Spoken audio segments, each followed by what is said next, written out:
Here is a video I've been wanting to take for quite some time. Unfortunately, I wish I'd be talking about something a little different than what I am going to be talking about today. And instead of having 3 running and driving cars, I got 3 non-running driving cars. Actually, one does run and drive, it just got motor issues, which all 3 of them have. I really wanted to, like, this fall, take all 3 to the drag strip, race them all against each other, see which one's faster, have a good transmission in the 85, have the stealth up and running, 96, not have a bad motor. I don't know. It's pretty much what I was hoping for this year, and well, I got none of the above, because I was hoping these would be done and I could start on like my Fiero or my Army truck or my other handful of vehicles, but instead I got 3 non-running driving performance cars here. We'll start off with the first one in the line, my 96 Z28 Camaro. I want to say I had this car since the fall of 2008. It was really just a stock LT1 with the SLP shorty headers and a SLP loudmouth catback exhaust, LT4 hot cam, cold air intake, and I think that was, and 373 gearing in the rear end that the previous owner did a really bad job on, because they never shimmed it right and it howled really loud, like you really had to turn the radio up. But at a stock 4L60E, had it when I got it, it blew up. The transmission gave out a couple months after owning it. Had it rebuilt. Then 9 months later, it had been 9 months of driving, but it was like a full year later because I park it in the winter. The transmission went out again once the warranty was up, and took it back in, had it rebuilt again, and then it gave out even sooner, had it rebuilt under warranty.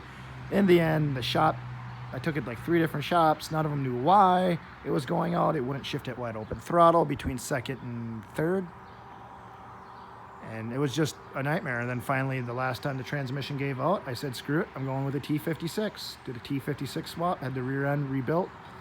So it's a 411 gear rear. Damn freaking mosquitoes.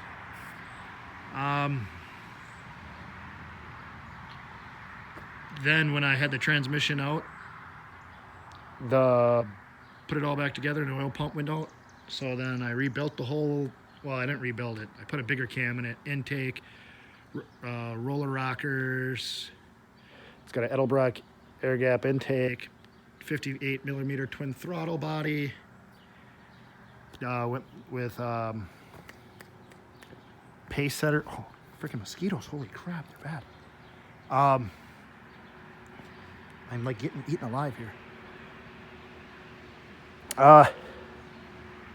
Pace setter, long tube headers with the off-road Y pipe, Excel distributor, MSD plug wires, high pressure volume or a high pressure oil pump, along with a deep sump pan, tall valve covers. I put a short throw shifter in it, SLP, or not SLP, spec stage 2 clutch, lightweight aluminum flywheel. And the fastest I got it to run is a 12.99 and a quarter mile. I'll put a link in the descriptions of that quarter mile run. But then what ended up happening was the previous owner, when they put the LT4 hot cam in it, they never put the camshaft retaining plate in, which is the reason why the oil pump failed the first time. So when I put it together, I just swapped cams, big deal. Well, here, I didn't know that plate was missing because it was never there. And, well, was a long problem of me blowing through oil pump drive gears. Well, once a year, I'd toast one, which was actually pretty easy to change in the car. You pull the upper intake, which you don't have to drain the coolant system, which is pretty nice. But you pull the upper intake, and it's right there, like right where the distributor would be on a small block Chev. Swap it out, throw it all back together. Within a couple hours, we were back on the road. But it was just a pain in the ass. And finally, one of the times when it gave out, it spun a cam bearing. So I had another one sitting in the garage, LT1. Put the cam in this motor, swapped the heads over, swapped everything over, but the block is still the original block, original pistons, except I changed the cam bearings and the main bearings and the rod bearings. And when I did it, I kind of just slapped it together. Didn't measure nothing, didn't plastic gauge nothing, rammed it all together, and then it caught like an hour and a half and called her good. Well, I was hoping by now I'd have my other engine rebuilt and ready to rock and roll, but I don't. In this, one of the bearings, I'm assuming what happens when they spun the cam bearing and I reused the camshaft, that this cam is just, the journals got messed up or something on the cam, and it's destroying the cam bearings, which is killing my oil pressure. And now it's, when it's running, it's got fairly good oil pressure when it's cold, and when it gets nice and warm, and then it pretty much has none, and the bearings are starting to squeak. So, yep. That ends that. But I also swapped rear ends with the 3rd gen there, so it's actually got a third gen rear end in this car right now, which is the reason why the front and rear rims are not matching. It's actually S10 rear end, or S10 rims and tires on the back. But I needed them to have the offset to stick out further, or else it hits the trailing arm on the car. And so that's why I can't run like the same size tires on the car. But that's the LT1 Camaro 96 Z28. Next we'll go to the 85 Z28. I bought this car in the spring of 2008, so a couple months before this car. It's got a number 2 on my dream car list. It was a 3rd gen F-body with T-tops, and I want, like, it looked mean. I want it to look mean. I was hoping for a blower, but I'm like, I'll settle on like a tunnel ram intake with dual carbs, and a street scoop would be pretty sick.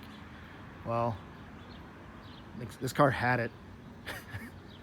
Which this has the 4th gen rear end. That's why this rear end sticks out so much further. That one kind of sticks in. You kind of see the difference. But when I bought this car, I had a 350 in it. The guy threw a cam in it. We couldn't get the run right at all. I think in the end, the guy never had the timing marks lined up, and it was off a tooth because it either backfire real bad or diesel out real bad, and we were just talking a couple degrees of timing, and it just could not get the thing to run good at all. And I got rid of that 350 and I put a 383 stroker in it. That's got double hump heads on it, ported and polished, roller rockers, pretty aggressive cam, high volume, high pressure oil pump, deep sump pan, timing gears. The only thing the motor's turning is a water pump and alternator. Eventually would like to have an electric water pump on it, so the only thing it turns is the alternator. Then the biggest killer on this car right now is transmissions. I don't have a good one to put in it, though I do have a 4L80E sitting on the ground, which I'm going to put into this car. But I recently changed the subframe on it, so it's not a tubular subframe, which will make working on this car so much nicer. But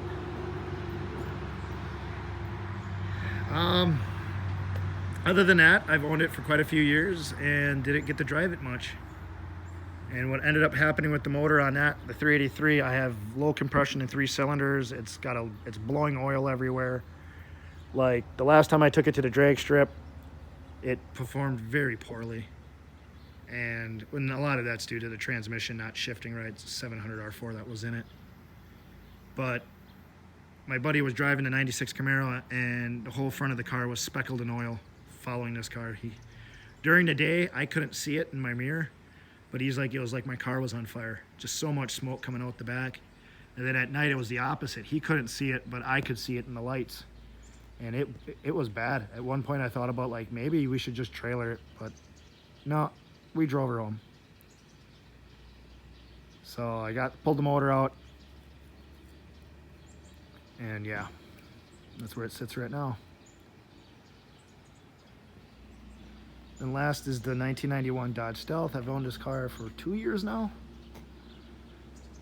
bought it. I always wanted an all-wheel drive turboed manual car, and I always figured I'd settle on an Eclipse or a Talon or something like that. But instead, a buddy of mine, friend at his work, is like, hey, selling a car, Dodge Stealth, pretty reasonable.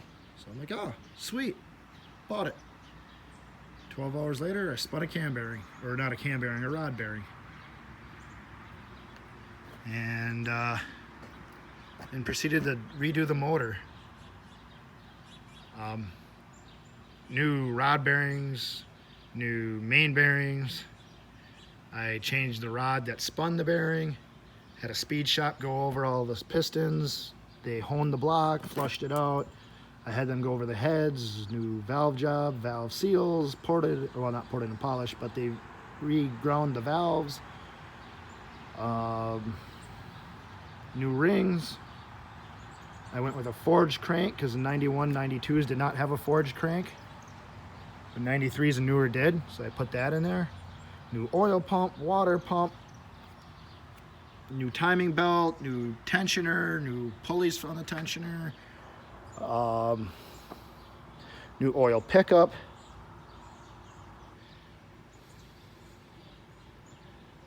Oil catch can, which actually I took out of this car to put on a 96 Camaro.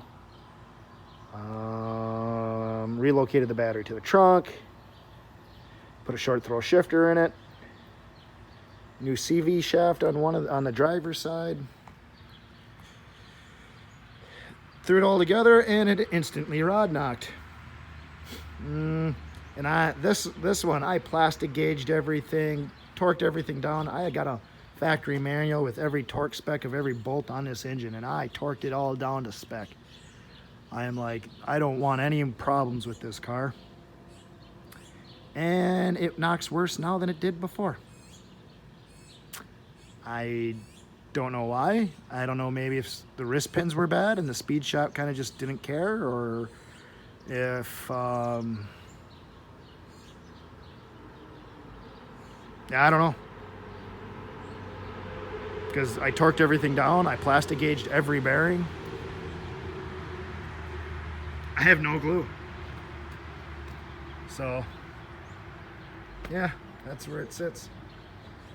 Owned it for 2 years and got to drive it for less than 12 hours. So the future of these cars as they sit right now is, my plan is still have my other LT1 rebuilt for the LT1 Camaro and keep it a 350, but maybe upgrade to like a forged crank in APR or ARP. I think it's ARP. It's not old people. Bottom end hardware, and go with a set of aftermarket heads and go from there. I think that would help that car out a lot. I think that's where it's holding back. I mean, it's got better intake, better injectors, bigger throttle body. It's got the headers, it's got the exhaust, just the factory heads, which I think is what's really holding that car back. I'd like to get the car into the 11s, and I'd be happy with 11 seconds. That one, I'm currently working on a 350 that I got for free. Engine block's cracked, but a guy said he can weld it up for me. And I mostly want to put it in there so I can drive the car while I go through the 383 and find out why it's got low compression in 3 cylinders and blowing oil everywhere.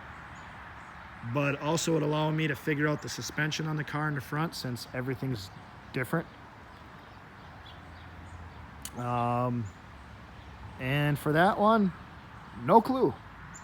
I think my current plan is to see if I can find a used running motor and just stick a used running motor in it and call it good. And just so I can drive it and maybe have this motor taken to a machine shop or an engine builder shop, something, and have them do it. But the big thing is I don't know which car to focus on first. I mean, all 3 cars get parked in the winter. I mean, 2 of them, that one and that one, would make a good daily drivers in the summer. That one was only during fair weather because no hood and T-tops leak, which is the story of every T-top 3rd gen Camaro or Trans Am. So, yeah. Instead of talking about racing these things, here I'm talking about how they're all broke. But, oh well.